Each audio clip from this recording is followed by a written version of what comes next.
Eles têm o futebol em suas mãos. São 13 times distribuídos em 13 países e mais de 500 jogadores sob o controle desse grupo. São milhões e milhões movimentados nesse império futebolístico. Imagine o seu clube do coração ter o mesmo dono que um adversário na briga pelo título continental. Pois bem, é isso que está acontecendo com o grupo detentor do Manchester City.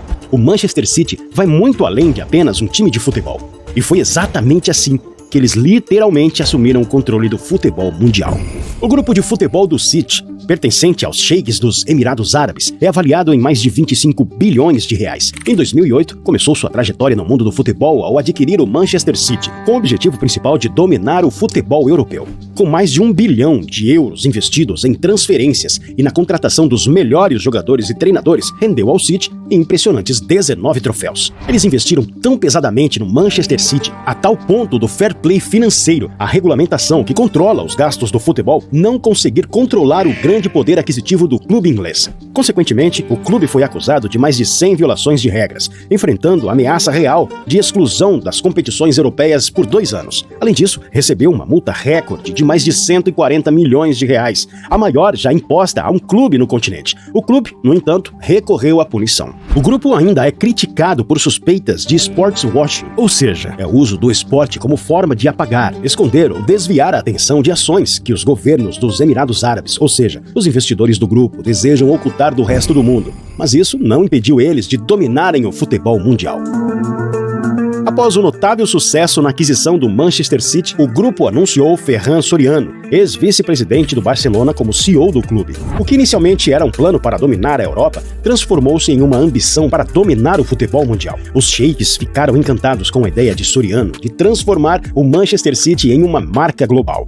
O projeto envolvia a aquisição de vários clubes ao redor do mundo. Neles, identificar os melhores jovens talentos, desenvolvê-los e, posteriormente, promovê-los para os clubes maiores do grupo, como o próprio City. Os clubes menores, dentro do conglomerado, atuam literalmente como degraus para os jogadores.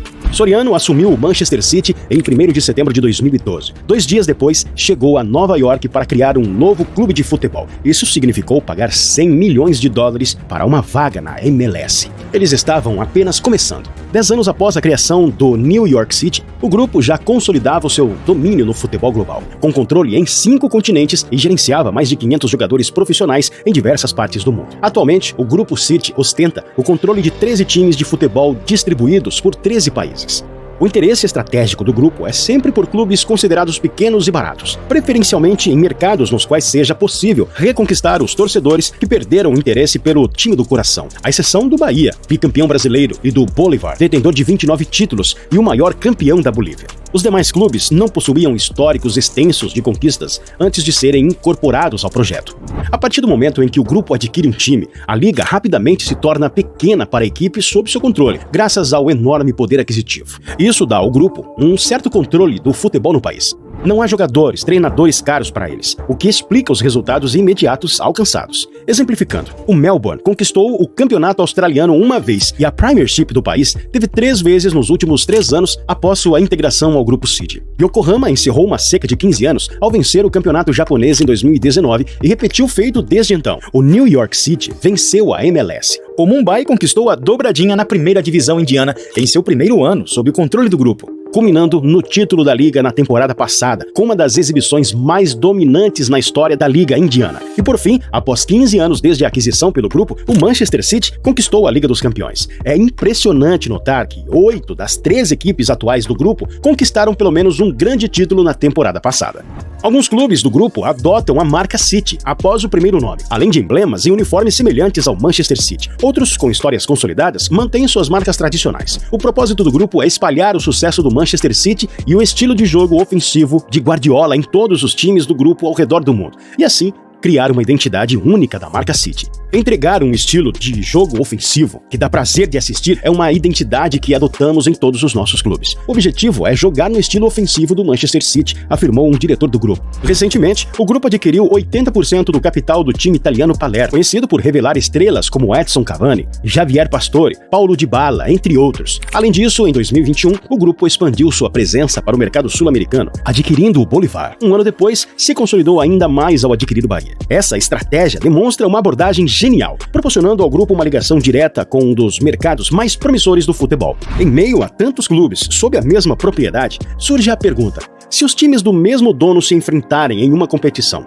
quais são as possíveis consequências? Recentemente surgiram rumores de que o Manchester City e o Girona estariam em risco de ficarem fora da próxima Liga dos Campeões, devido aos dois clubes serem do mesmo dono. No entanto, na prática, essa possibilidade não existe, pois a UEFA permite que os clubes do mesmo dono estejam na Champions, mas não permite que esses times negociem jogadores entre si. As penalidades, ao que tudo indica, se aplicam apenas aos jogadores emprestados entre os clubes do mesmo conglomerado. Um exemplo concreto desse cenário é o jogador Ian Couto, destaque da temporada na La Liga, que, por ser emprestado pelo Manchester City, não poderá atuar na Champions pelo Girona, clube também pertencente ao grupo City. Essa dinâmica de troca de jogadores entre os clubes do grupo tem se tornado mais frequente, a exemplo dos atuais garotos prodígios, como o brasileiro Kaique e o uruguaio Nicolás Acevedo, ambos pertencentes ao grupo City e atualmente emprestados ao Bahia. Kaique é parte do Manchester City, enquanto Nicolás tem contrato com o New York City. A estratégia de desenvolver jovens talentos nos clubes menores e posteriormente promovê-los aos clubes maiores do mesmo grupo já está em prática. Isso ficou evidente recentemente ao caso de Savinho. Ele foi contratado pelo Troyes, também pertencente ao grupo City. Mais tarde, foi emprestado ao Girona e recentemente o Manchester City acertou sua contratação para a próxima temporada.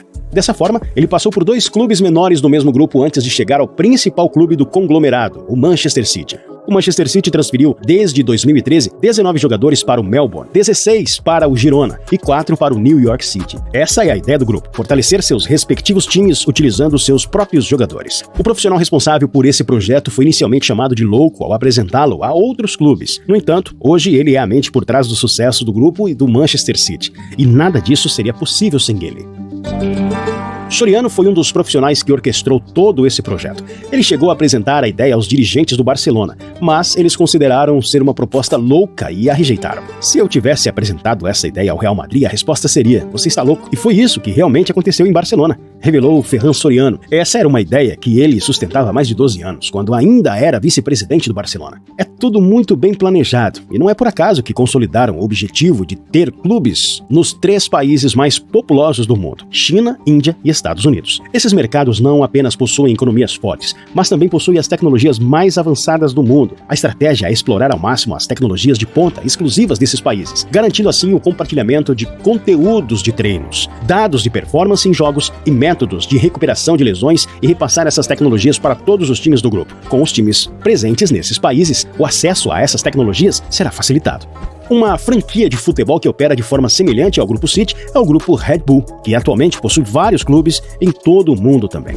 Agora eu gostaria de ouvir a sua opinião. Você concorda com esse modelo de negócio no futebol? Escreva aqui nos comentários que eu quero saber. Aproveite também para deixar o seu like, que nos ajuda a continuar trazendo novos conteúdos como esse. E não esqueça de se inscrever no canal e ativar o sininho das notificações para não perder novos vídeos. Um grande abraço e até a próxima!